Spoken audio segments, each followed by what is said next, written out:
Assalamualaikum warahmatullahi wabarakatuh. Nama saya Rangga Aditya Yoga Suara, kelas 12 IPS 1. Saya akan menjelaskan tentang Komisi Pemberantasan Korupsi, bisa disingkat dengan KPK. Komisi Pemberantasan Korupsi adalah lembaga negara yang dibentuk dengan tujuan meningkatkan daya guna dan hasil guna terhadap upaya pemberantasan tindak pidana korupsi. KPK bersifat independen dan bebas dari pengaruh kekuasaan manapun dalam melaksanakan tugas dan wewenangnya. Komisi ini didirikan berdasarkan kepada Undang-Undang Republik Indonesia Nomor 30 Tahun 2002 mengenai Komisi Pemberantasan Tindak Pidana Korupsi. Dalam pelaksanaan tugasnya, KPK berpedoman kepada 5 asas, yaitu kapasitas hukum, keterbukaan, akuntabilitas, kepentingan umum, dan proporsionalitas.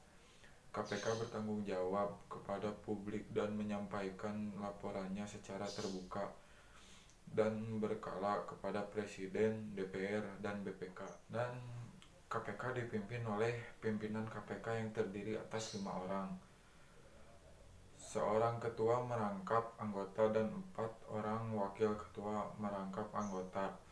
Pimpinan KPK memegang jabatan selama 4 tahun dan dapat dipilih kembali hanya untuk sekali masa jabatan.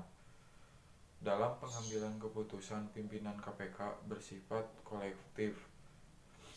Pada periode 2011 sampai 2015, KPK dipimpin oleh Ketua KPK Abraham Samad bersama 4 orang wakil ketuanya, yaitu Zulkarnain, Bambang Wijoyanto,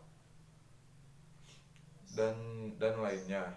Pada tanggal 17 Desember 2015, Komisi Hukum DPR RI yang diketuai oleh Aziz Samsudin menetapkan Agus Raharjo sebagai Ketua KPK terpilih periode 2015 sampai dengan 2019. Setelah sebelumnya melakukan 2 kali voting, Agus berhasil mendapatkan 53 suara, sedangkan calon pimpinan KPK lainnya beserta penjanjiannya mendapatkan 51 suara. Tugas dan fungsi Komisi Pemberantasan Korupsi.